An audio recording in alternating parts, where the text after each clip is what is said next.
All right, folks, welcome to episode 4 of Every Citizen Armed. Today we are joined by Wesley Morris.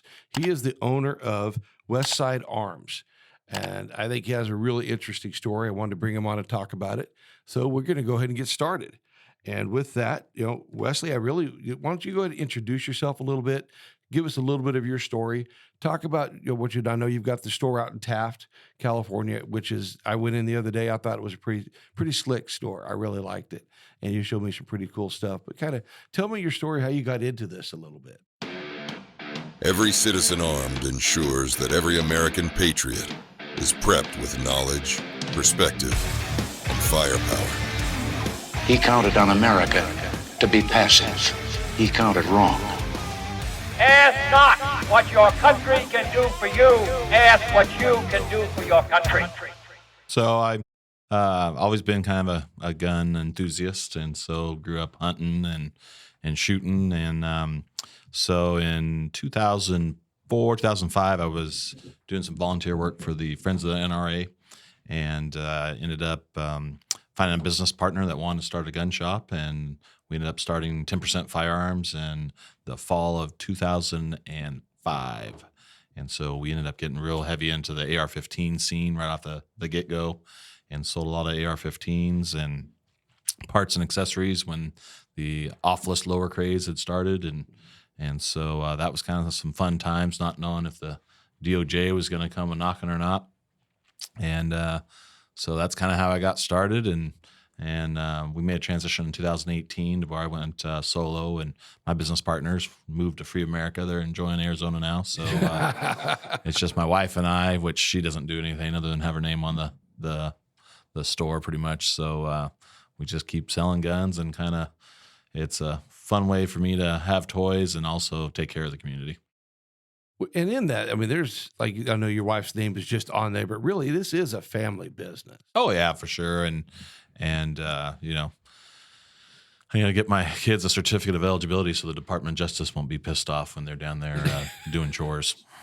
Yeah, I guess it's probably not like a lot of other businesses. When I had a grocery store, my kids worked in the store. I didn't have a lot of trouble with that. No, we probably won't either here locally. I mean, it is what it is. We're pretty fortunate, I think, with our county in a lot of ways. They've been pretty understanding, pretty good about things. Now, you mentioned the DOJ. They've come in often and really.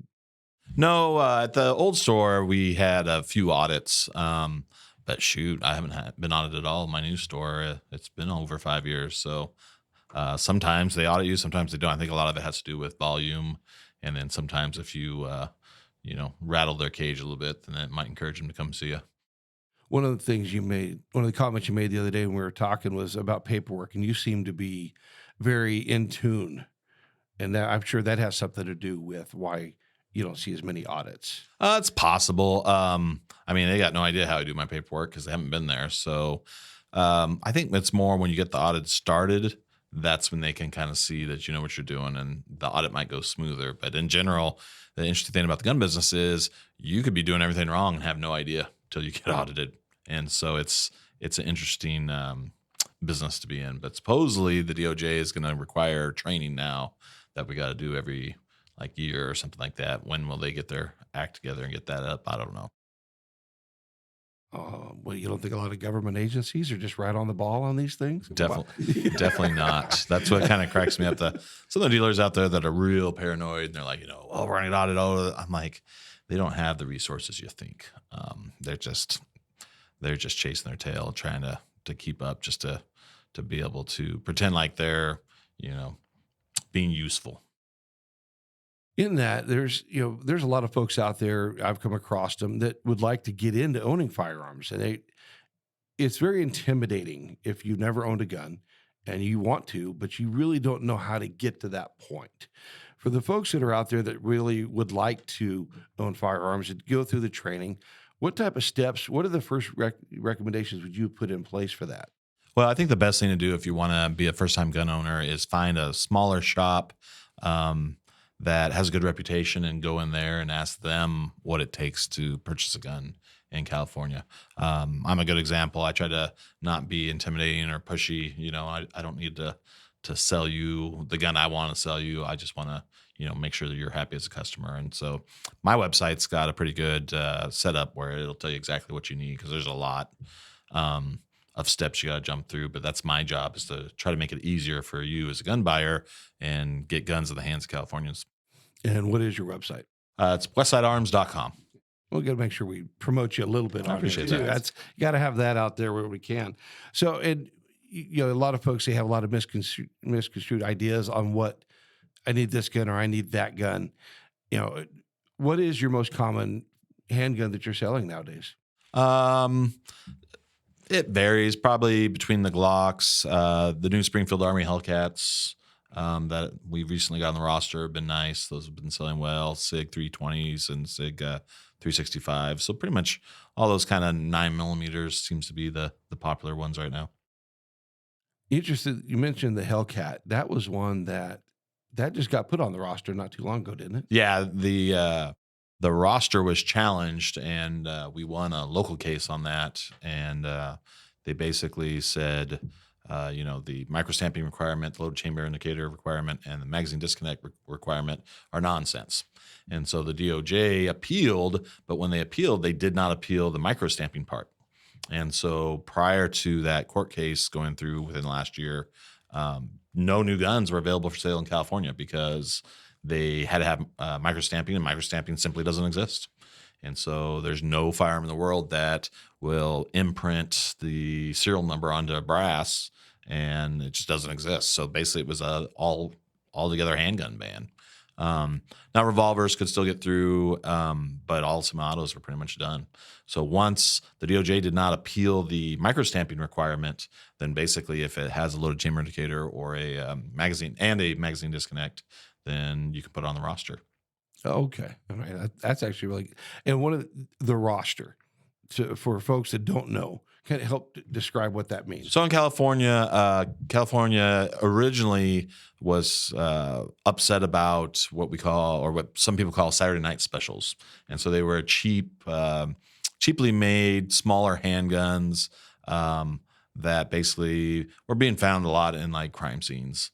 And so California, in their infinite wisdom, decided they were going to try to do something about that. So they made a drop test requirement, and you had to submit your gun. The manufacturer had to submit their gun to the California DOJ so they could drop test it and do these tests on it. And hopefully those guns wouldn't, pass the test and would then not be available for sale. Well, of course, they all passed the test. So then California, slowly but surely, and that's one thing I really want to encourage free Americans. Those of you that live not in California, is don't give them an inch. Do not compromise. There's no compromise with these people. They do not want to compromise with you. They want to take from you. And so California's an excellent example of where they start something and they're like, this will solve the problem. And then they just keep going. So originally it was you had to pass the drop test. All the guns are past the drop test because, most of these guns are inherently safe, or they wouldn't be for sale because, they'd be blown up in people's hands and they'd be garbage, and the manufacturers would get sued. And so, guns are inherently safe. They're misused. And sometimes ignorant people don't know what they're doing with them. But these guns were passing the roster. So then they came up with, now you need to have a loaded chamber indicator or a magazine disconnect, which are two of the just absolute dumbest features ever to be made. Because if you follow the 4 rules of gun safety, basically you don't need a magazine disconnect. But some dumb people that, were Darwining themselves out would take their magazine out of their semi-auto pistol and think it was unloaded with the round in the chamber, and the trigger goes bang and the gun goes off, and oh my gosh, I shouldn't have been pointing it at myself or others, which again violates a rule of gun safety. And so, now your gun in California is supposed to, if it's sold by a dealer new, is supposed to have a magazine disconnect and then also a loaded chamber indicator, again, which violates the very premise of the 4 rules of gun safety, that all guns are always loaded. Glocks still don't have those things on them because they were on the roster when it first came out. So pretty much a lot of guns that were first on the roster are grandfathered in. And so that's why you'll see Glocks don't have a loaded chamber indicator and a magazine disconnect. But these newer guns will. And then the fun thing is I guess some of them you can be modified later to where you don't have all that garbage on there, which I mean, and they're like, oh, that makes them safer. It really doesn't. It just makes people lazy. And, follow the four rules of gun safety, guns are safe. If you don't, then you're negligent and you can cause an accident or, cause an issue that is your fault, not the firearm's fault.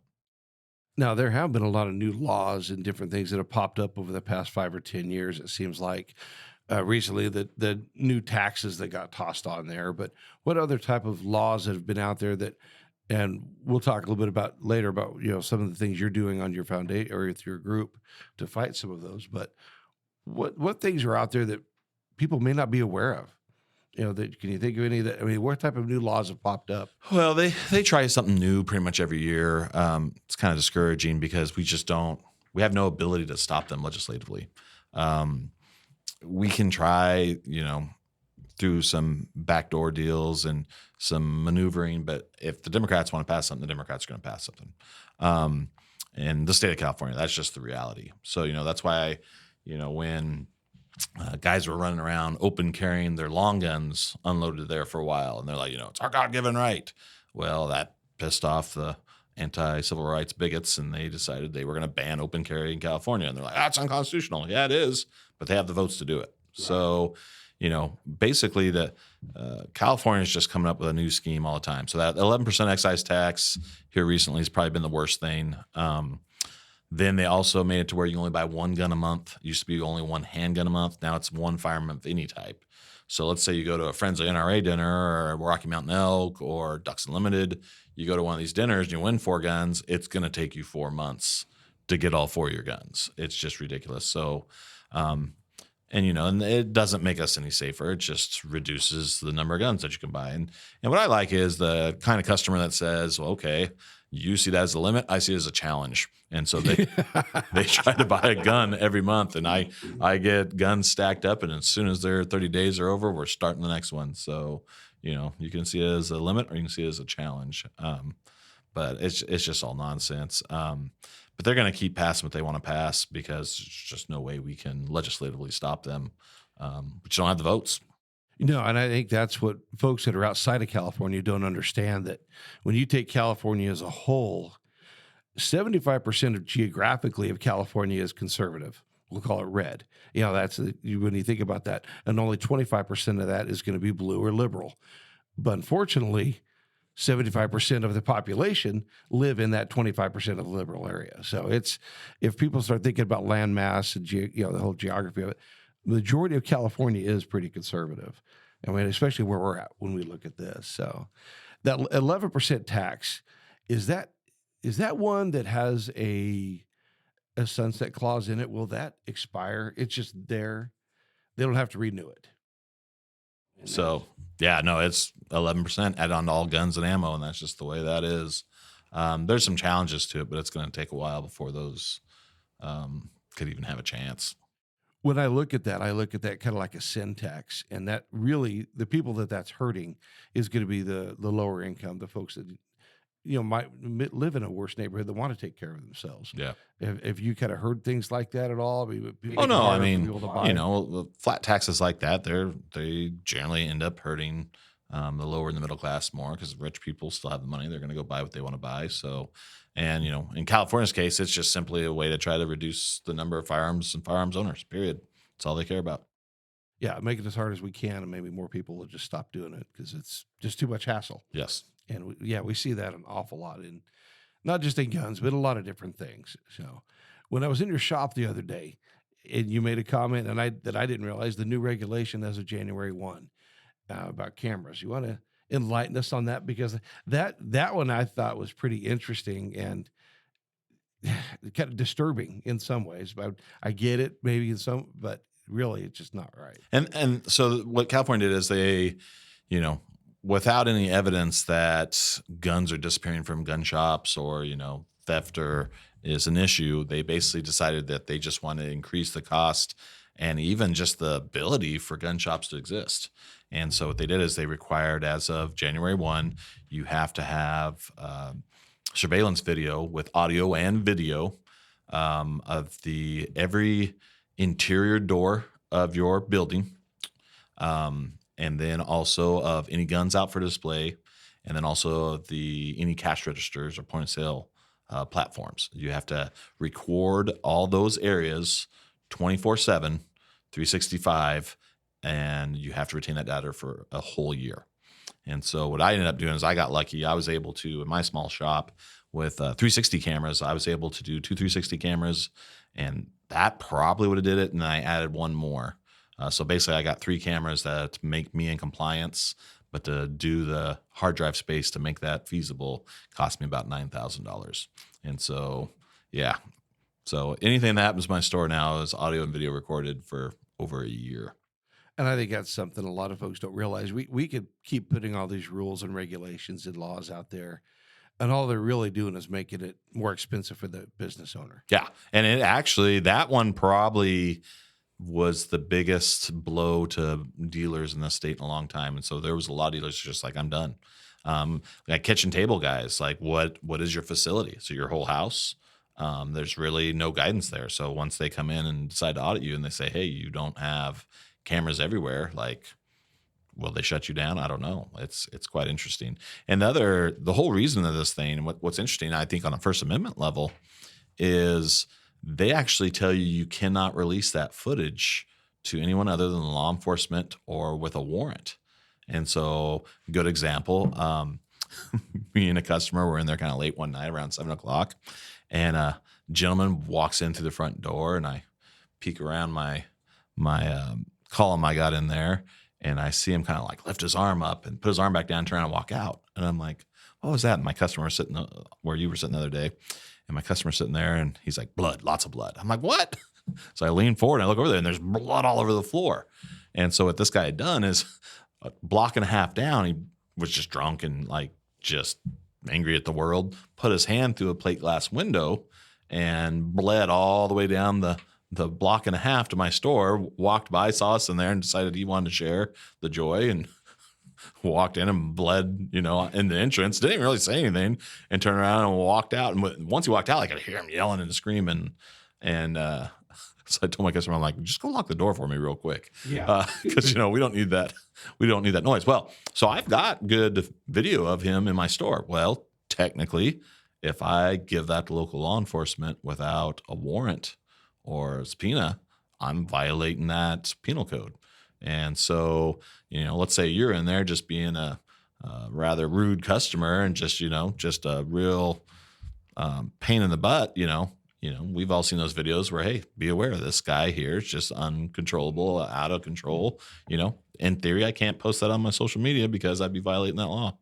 And, I think that's definitely a First Amendment issue where if you're in my public space, which my store is open to the public, like that video doesn't belong to the government, it belongs to me. And whoever I want to show it to, I should be able to show it to, but not according to California law. So it'd be interesting to fight that one, even on those grounds of, hey, you can't tell me who I can and cannot send my video to. And so, yeah, I had zero problem sending it to half PD if they want to come get me for that. Like, let's get a lawsuit going. That, I released it to local law enforcement and you're going to write me up for it. Okay, let's see how that goes over. Yeah, that's pretty insane. It's whose video is it really? When you break that down, it's yours. And it doesn't transmit to the government. But like I was saying earlier, how long until they say, oh, well, we've got servers that you need to upload it to? I'm sure, especially in this state. Yeah. I could certainly see that coming. And I mean, we've already got gun registry here, but in Free America, definitely people would be like, that's just one way to keep tabs on us and see.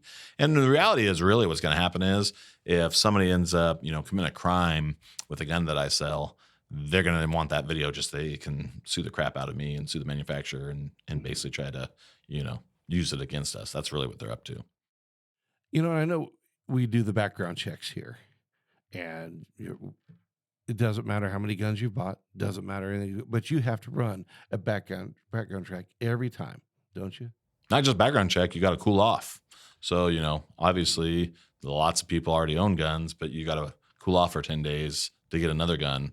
Makes 0 sense. And we had a judge say that, and unfortunately the Supreme Court wasn't ready to be where they were at yet.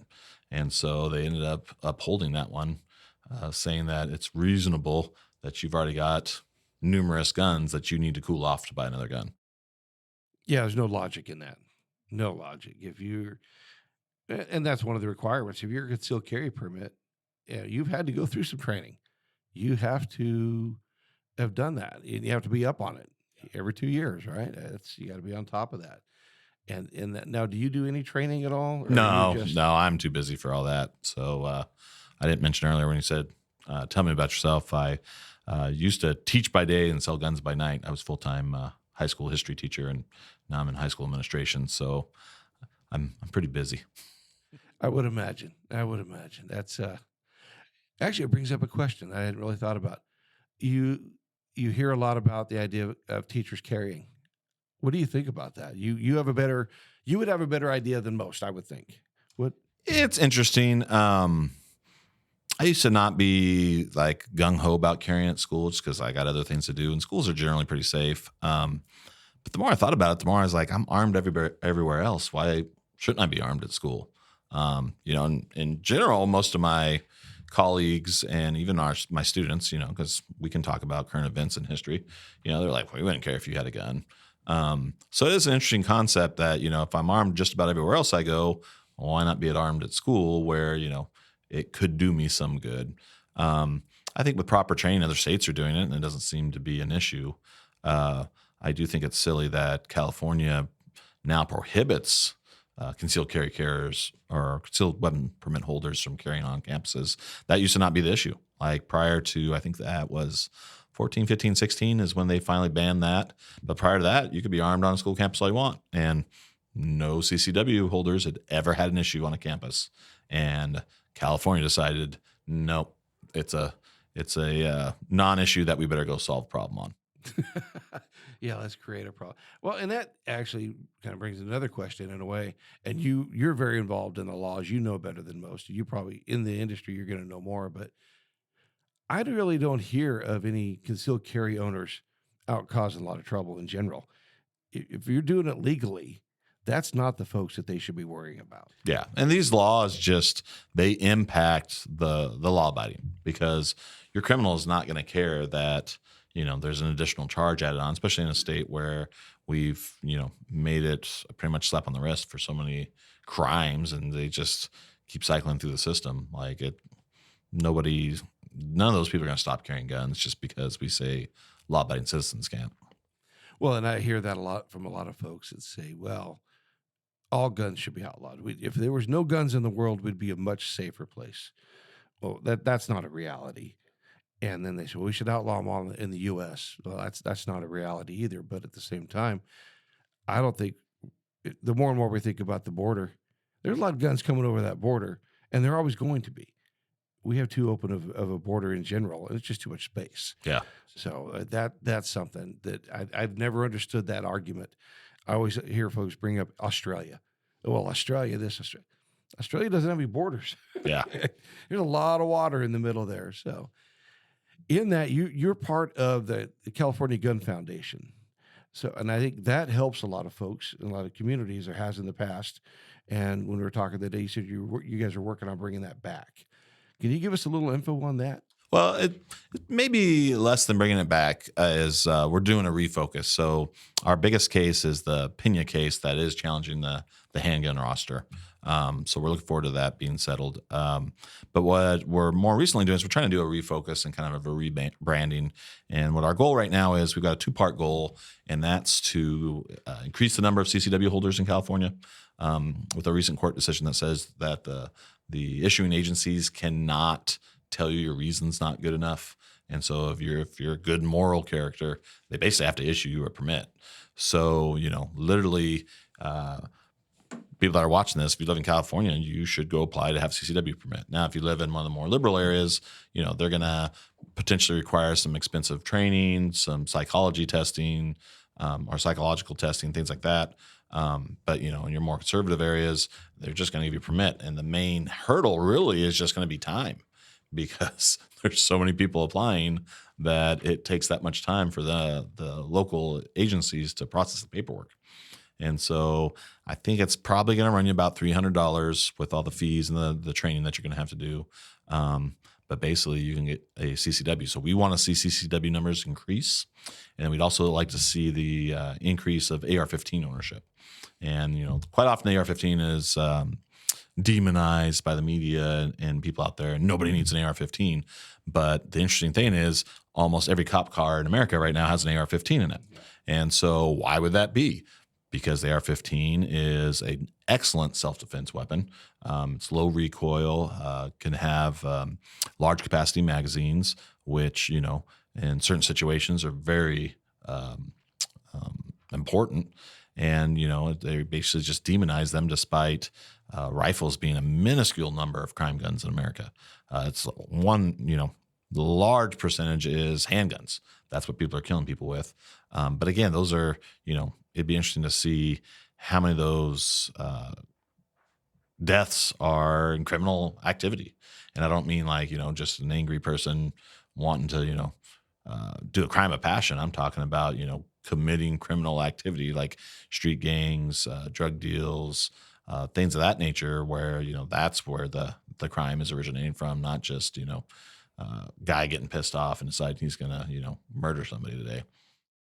Yeah, and we hear that AR-15 a lot. It's scary. It's that I actually had somebody ask me that just the other day, and they're like, "Well, do you have an assault weapon?" I'm like, "It's for one thing, they're not assault weapons. Let's take that out real quick." I said, "You're more worried about what it looks like." And I said, "Oh, you could take your 30-06, go take your rounds and put them together. That 30-06 could do a hell of a lot of damage. Yeah. If it hits somebody, yeah, you're not putting a 30-round magazine in it. I get it. But at the same time, you put 10-round magazines in it. I've seen it. Yeah. The shoulder's going to be sore, but but it's definitely going to be there. So in that, how is the foundation helping out? What are they? I think you mentioned they help folks with municipalities. So yeah, what we like to do is fundraise in order to help if your local municipality, the issuing agency is doing something they're not supposed to. We would like to help hold them accountable and make sure that they're issuing licenses like they're supposed to, and not adding additional requirements that is not permitted by law. And so anybody that's got any of those cases where you're like, this just doesn't seem right, we would definitely like to hear more about it. And you can reach us at CaliforniaGunRights.com or CAGunRights.com, or I'm sorry, .org. And, get a hold of us, and we'd be more than happy to look into it and see if they're not doing what they're supposed to be doing, then our lawyers would like to have a conversation with them and make sure that they are going to follow the law, because that's what laws are. They're limits on government, not limits on, at least they're not supposed to be limits on free individuals. You made a comment the other day that I thought that was pretty interesting also, that LA County has a lot more concealed carry permits being issued. Oh yeah, no. Once, and I apologize, I don't remember the name of the case, but once that case went through, that said that there's no longer, you can't say, sorry, that's not a good enough reason to need a gun. Even LA County realized, hey, we're not going to win these lawsuits, so they started issuing.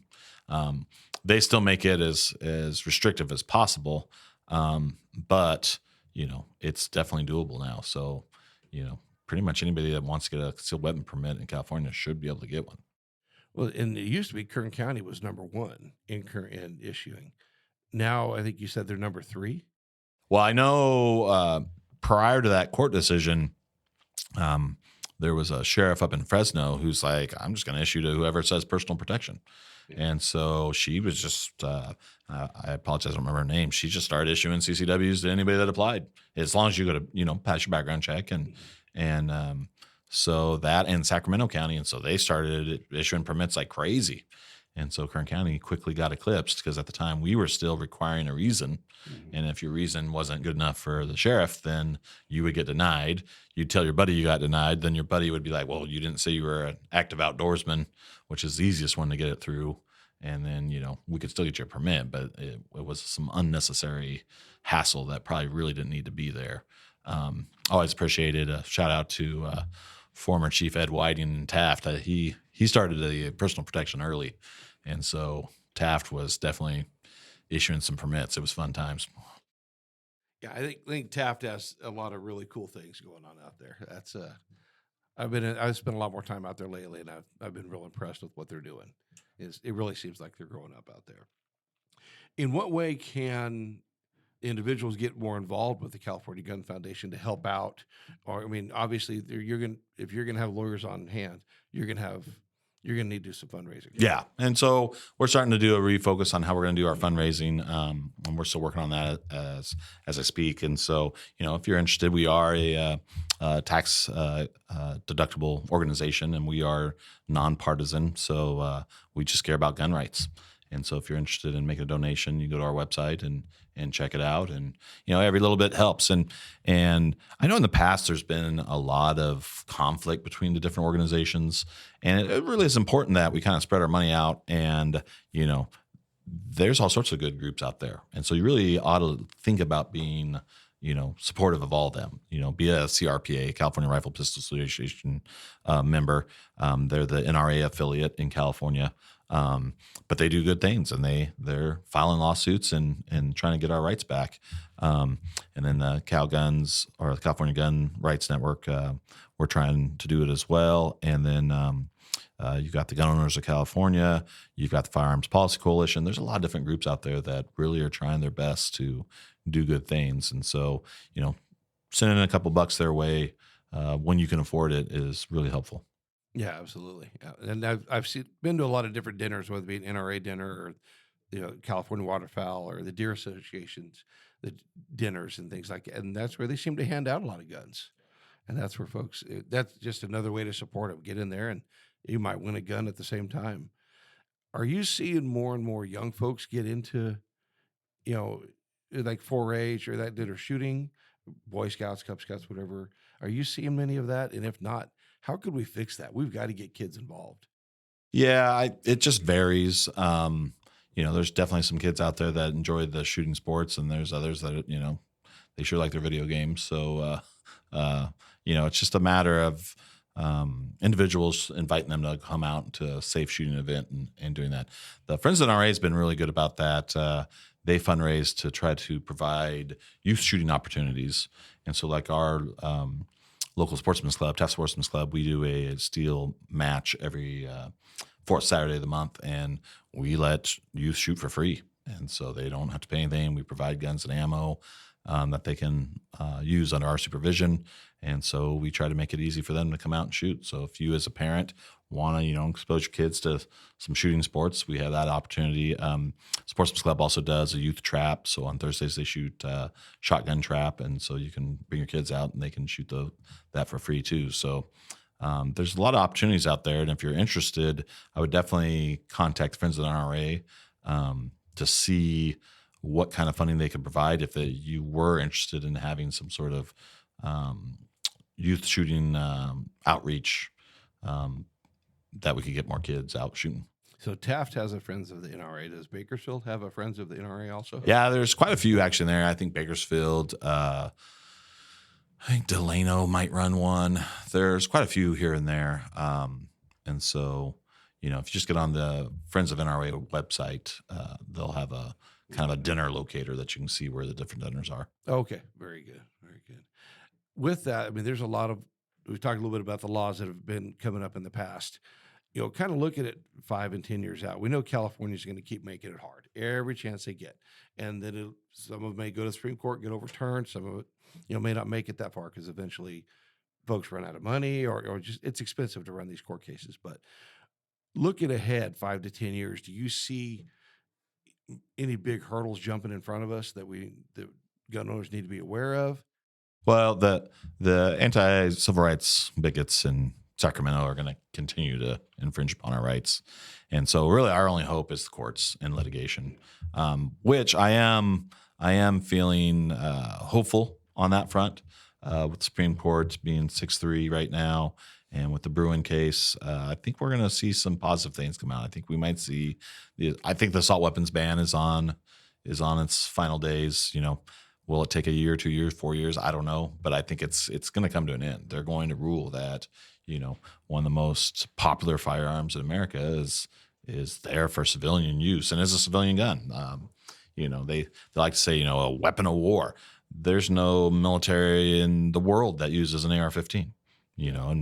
And so they use that misinformation to try to scare people. So I think here soon the Supreme Court's going to be ruling that way. The roster will probably go away. The limits might go away. So within the next 5 to 10 years, that's what we had to look forward to. And then, the anti-civil rights bigots will continue to try to go around those court cases and pass new laws, and we'll have to sue them again. And it just gets more and more interesting that, they just don't seem to learn. So, I don't know what you do about that other than, I guess, you just keep fighting in the courts. Well, and one of the things, like, so you hit the assault weapon ban, the AR-15, and one of the biggest misconceptions I see out there and I hear is that the folks that really don't know anything about guns are the ones really pushing against them. There's not a fully automatic weapon that you could just go purchase off the shelf. Not without a lot of money. Yeah, you've got to have special licensing, right? Well, the 86, and actually this irks some people, Ronald Reagan did a machine gun ban. And so he actually limited any new machine guns in private circulation. And so literally, if you want a fully automatic AR-15, it's probably going to cost you $30,000 because the supply is limited. There's no new ones. Now, if you were a free American, if you go get your FFL and get your special occupancy tax, basically machine gun license, you can get new ones that you can sell to law enforcement, and you can use those as demo samples. And that's how you'll see most machine guns in America. If you go rent one, like in Vegas, something like that, that's what those are. Those are probably post-dealer samples that they bought for cheap because they're thinking about selling to cops. And so that's how you get around that. But other than that, like the private machine gun sales are severely limited. Yeah, I think a lot of folks that don't know anything about firearms, and you're going to hear that in their mind, semi-automatic and automatic are identical, and there's such a difference there. That's that one I don't understand. One of the things that I was up in Colorado a while back, and there they have suppressors on the counter, right there on the counter, and I know people in their mind they're a suppressor. That it's scary. That's used for hunting an awful lot. I never really thought about it because I'm not a big hunter, but the folks that are hunting, do you get requests for that for hunting? You can't sell them in California. So I do have suppressors, but I can only sell them to law enforcement agencies, the military, or back out of state. And so I definitely partly still have my store just because I like to shoot suppressed guns, and I do like to use them in hunting. Of course, I'm out demoing them to see if, TAF PD wants to buy them for animal control or whatnot. But no, it's interesting with suppressed guns because if you just put one on an AR-15, it is quieter, but there's still plenty loud enough to where you would want to have hearing protection if possible. It's going to muffle your report more, but like for hunting with a bolt-action rifle, they're actually quite handy. I would love to sell suppressors in this state because there wouldn't be as many 47-year-olds like myself that can't hear as well. So, and definitely don't use hearing protection as much as you possibly can. But sometimes hunting, that's just not as feasible. And so the suppressors are kind of nice for that. But to really get it fake movie quiet, you got to go subsonic and usually bolt action. Otherwise, there's still plenty of gas and bolt rotating back and forth on some autos that it's not like the movies. You're not going to just be sniping people and nobody has any idea what's going on. So that's always a fun one to see on the movies, and it's never that quiet. Yeah. They can be, but again, bolt action, subsonic. So like shooting the bolt action subsonic 22s, that's a lot of fun because they are pretty darn quiet. Right. But yeah, outside of that, there's still plenty of noise being made. No, I would imagine. Well, with that, there's a lot of hunting that goes on in California. We still have a lot of wild game here. Have you seen a big decrease in that? Here locally, it's the deer population is just down. Like there's just not the deer that there used to be. And, I think most hunters know the exact cause of that. And it's not being able to hunt mountain lions. And so when California decided to ban hunting mountain lions, which that was a proposition, that's the frustrating thing about statewide ballot initiatives and propositions is, that shouldn't be decided there. It should be decided by wildlife biologists. And so you literally cannot shoot a mountain lion in California. The mountain lions are enjoying their venison. So, deer populations are down. And again, hunting is kind of the same probably as just youth shooting. Like if you don't have people taking kids out hunting and shooting, like they're probably not going to get into it. So, the more we can do that, probably the better. But, kids change, but I mean, there'll always be people out there doing a little bit of it. No, absolutely. One of the things, another question I did have was on those background checks. When you do a background check, how long does it really take before you get the information back? So it's a no news is good news for California. So they don't tell me you can have a gun. They just don't tell me you can't have a gun. So I don't get a reply back unless you're prohibited or they want to put you on delay. But definitely the NICS, which is the National Instant Check System, is instant. So most free Americans are in and out of the gun shop in 20 minutes. You're either in their database of prohibited people or you're not. And so they could probably definitely do that in California, but they don't want to because they want to, again, make us cool off, even though we've already got firearms. Because you always go buy a new firearm. I guess if you're going to become a criminal, you never use your existing ones. At least that's what they think. Right. Yeah, exactly. And I didn't bring this up before, but I have a question just for your opinion on it, because I've changed my opinions, or I'm starting to adjust my opinion on it a little bit. Felons and firearms. When I think about somebody who's went out there and committed a felony, and we know, granted, right now you could barely get arrested in the state of California, but in the past you could get arrested for a lot of things that might be construed as a felony. You serve your time, you've paid your penance there. At what point do we restate their rights? Yeah. And it's interesting. You definitely have people that are the purists that are like, hey, if you're out of prison, you've served your time. And if we can't trust you to be out on the streets, then you should be still in prison. And so why are we removing their right to self-defense? Because if we can remove their right to self-defense, we can remove other people's right to self-defense. And like you said, it's not just felonies. And so they realized, oh, well, we could get people that have committed misdemeanor domestic violence, which, it's hard to defend that because, who wants to be like, oh, I support, wife abusers. But that's not necessarily what domestic violence can be. Domestic violence is anybody you live with. So, you and your son or you and your brother get in a fist fight and they charge you with domestic violence and you end up pleading to it because you're like, whatever, I just want it to go away. You're prohibited the rest of your life from owning firearms.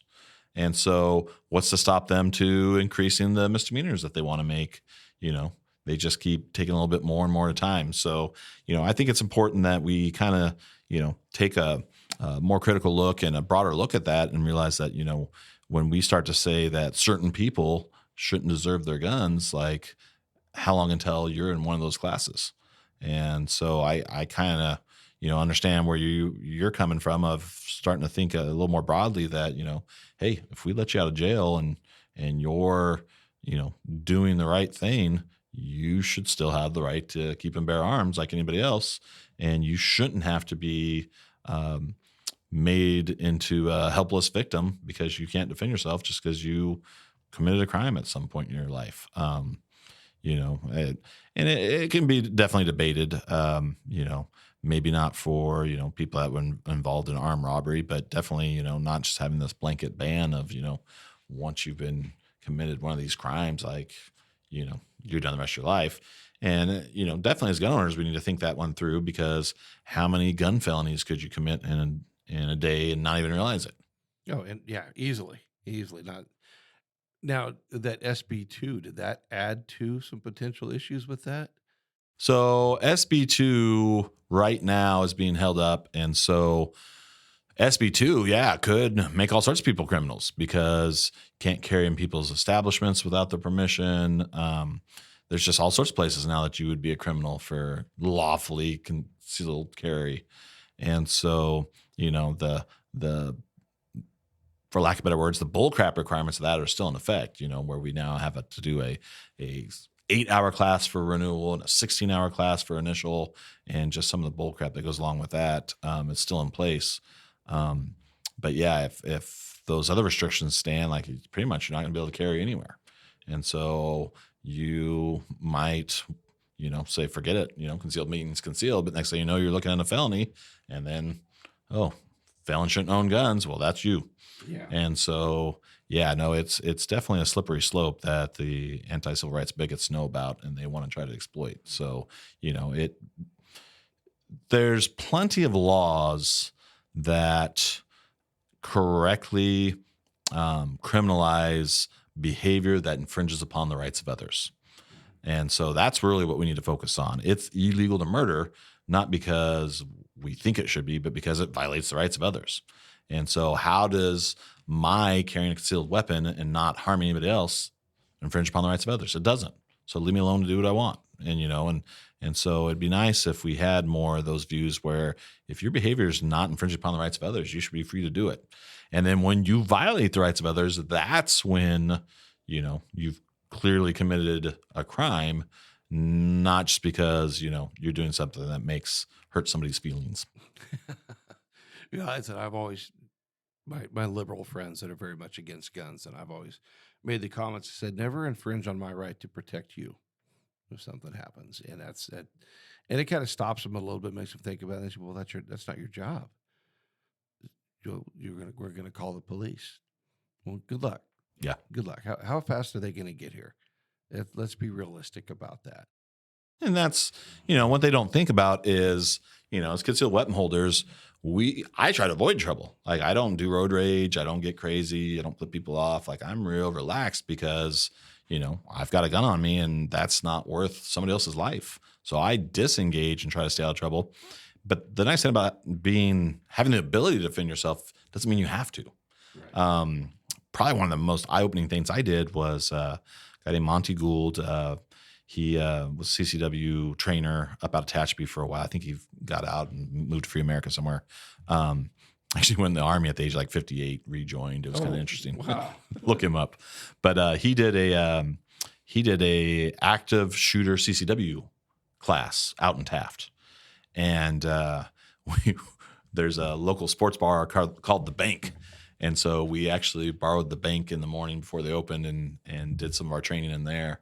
And so he was doing scenarios where you'd run in as your CCW holder and you'd have to find the active shooter and try to take him down. So, I'm slicing the pie into the bathroom and I end up like shooting a guy who's trying to defend himself in there he had a podium was what he was going to defend himself from the shooter. And I ended up shooting him. And that's when I'm so glad for that training because that's when I realized this stuff's too dangerous.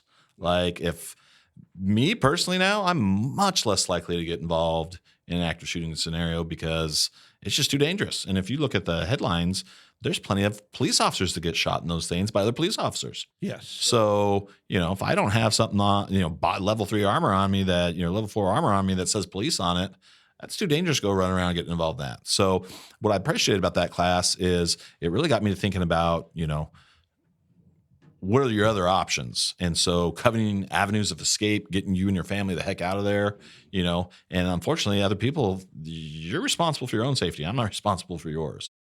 If it's convenient for me and I think I've got the advantage, maybe I'll get involved, but otherwise, it is what it is. And we've seen that in some of the national shootings where I think there was the Pulse nightclub. I think there was a CCW holder there and they just got the hell out of there. And, and people are like, well, where was a good guy with a gun? Well, he wisely got the hell out of there. Like, it doesn't mean you have to get involved, but we do see plenty of cases where they do, and they actually successfully stop somebody. But we also see some cases where, the good guy does get shot by cops. There was another one where some psycho walked up behind a cop and shot him with a 12 gauge. And CCW holder saw it, engaged the bad guy, took him down, ran out, grabbed the guy's shotgun, and was standing over the guy. Other cops rolled up, shot him dead. Yeah, I remember. And, it's like you really got to think outside the box on this stuff and realize, you don't want to be Rambo. Carry your gun for sure. Like it's good to have it on you, but, also realize that sometimes that means getting the heck out of there, and you don't have to always get involved, but it gives you the option. Which I know there's definitely people out there that probably the last moments of their life probably were wishing that they had taken advantage of that option. And so, when it's your time to go, it might be your time to go. But, be mentally prepared and do the best you can. And, you don't have to get involved, but at least you have the option. Yeah, I think one of One of the best comments I heard was a guy named Jocko Willig, the Yeah. podcaster. Everyone knows Jocko. And he made the comment, and he's a bad dude. Everybody knows. I mean, he's jujitsu, he's Navy SEAL. He's a bad dude. He can do whatever. And someone asked him, well, what's your choice of self-defense? And he says, my feet. Because I run like hell. Hopefully I can outrun you. Yeah. And here he could probably take just about anybody in a lot of ways. He says, that's my first line of defense is my feet. I'm going to go the other way. Or better yet, stay in your car and get the hell out of there. Get out. Just go away. Go away. And it was interesting coming from him. So in that, what things did we not cover today that you think we've coming running up on an hour, I would imagine, but what, the things that I didn't cover with you think we should lay out there for folks? Just, with the whole premise of your entire podcast, the armed citizen, if you're kind of on the fence about, becoming an armed citizen, stop being on the fence. It's your Second Amendment right. And, it's been well established, just in the foundation of this nation, and just common sense is that, you should be able to defend yourself. And that is your God-given or creator-given or just natural right, however you want to look at it. That's your right to keep and bear arms, and you do it. More likely, you're going to do it to protect yourself from criminal element, but its original purpose is to protect you from a tyrannical government. And I know that scares people, and they're like, oh, we're not going to fight the government. But the 80 million gun owners in this country far eclipse any army in the world. Yeah. And so even if you got 5% of those people, there's no army that large. And so that goes through politicians' minds when they're deciding what they're going to do. And so, it's the ultimate accountability tool. We hope we never need to use it. We don't want to use it. The ballot box and the courts are the best place to do our fighting. But, the government can become tyrannical, and, you need to be prepared to stand up for your other rights. And so the more people that we can have armed, the anti-civil rights bigots want to say that's more dangerous, but, armed criminals, sure, but not armed citizens. And you can lawfully carry a gun and be responsible for your own protection and be a good citizen that stands up for your community, and you should. And so if you're interested in that, find a good local gun store. There's lots of CCW classes out there. If you just did a Google search for, like CCW class in Kern County, you're probably going to come up with some of the big names here, all great people. I know you had Naomi Moss on the other day. She's a real gem. And you've got Roosevelt Scott, you've got the Powers, you've got all these people out there that would love to help you with this process. And they are good, just great people, salt of the earth, wonderful human beings that want to see you be responsible for your own protection, and they will help you through that process. And so if you're interested in getting a CCW, you should, and it's not insurmountable. And then once you do get that CCW, do some training, start doing some of the local shooting sports matches, whether it's USPSA where you're really running, gunning and shooting lots of ammo, IDPA where you don't shoot as much ammo and sit around and argue about the rules, or like our Steel Challenge out in Taft where there's not as many rules, just shoot and have a good time. But there's plenty of shooting sports out there that will help you become more familiar with your firearm, help you become more proficient. And, and then there's also good just to, the CCW classes are okay. But if you really want more training, I know you're trying to get the Gallardo Farms boys on here. They do some training up in Porterville. But there's also other guys out there that, do lots of good training to really get you thinking about how you're going to defend yourself and, some better tactics to help you be better than the bad guy if that time should come. Oh, yeah. And I think that's one of the biggest things we've tried to push on this is, I want everybody to, have that right. Get out there and own the guns if you want to own the guns. Own them responsibly. Do the training. Do the follow through. Ask a lot of questions. I mean, one of the things I noticed watching you is we could walk in and ask you anything. You're gonna answer. You're very open about it. That's most places are like that. So get in, ask the questions, and don't think you know it all going in. If you think you know it all, you absolutely don't. Then there's a whole lot more to learn. But also, don't be afraid to ask what you might perceive as a dumb question. but it's not, because somebody has thought that already. Yeah. So go ask those questions, and most folks, you're going to be understanding to it. Yeah. And I think most of the stores are going to be that way. So Yeah. And then sometimes the big box stores, they've just got, youngsters in there that, they're just in there, working. But if you get the more local you get, sometimes the better you'll get, and you'll get a good vibe for it right away. Like if you're just not feeling comfortable in that store, go find another one. And again, I try, and the only crappy thing is I'm only open 8 hours a week, but I try to be very open and honest with people. I'm not going to sell you something just because I want to get rid of it. I want you to get what you want. And I had a guy the other day, he bought one of the new Springfield Hellcat Pros. I really like those guns, but I had a two-tone. I'm like, hey, I'll get you a black one. It's $25 cheaper. It might take me a little while, but I'll get you one.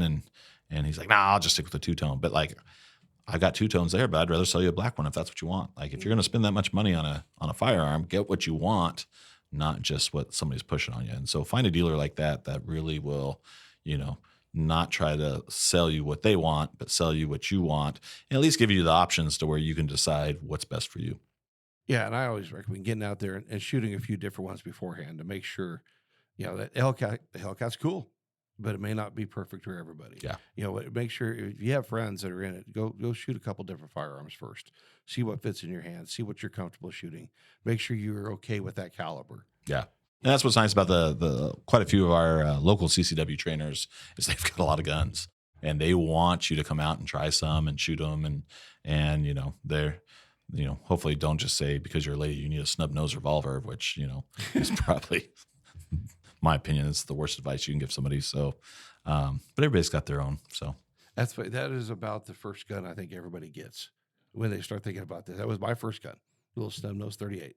And it was the bank deposit gun, we'll call it, and actually it was a sheriff, LA County sheriff, who recommended that he goes, if I had this store, I'd carry in here. Yeah. he was surprised I wasn't. And like I said, and I didn't know any better. Yeah. You're not going to shoot very far with that thing. So, And luckily we never had to do anything with that, but yeah, pay attention to and get the one that you're comfortable with. Yeah. Ask a lot of questions. Well, very good. I sure appreciate you taking the time. Yeah. I know you've got a lot going on. School's getting ready to start for you guys. So I really appreciate it, buddy. Thank you for having me on. All right.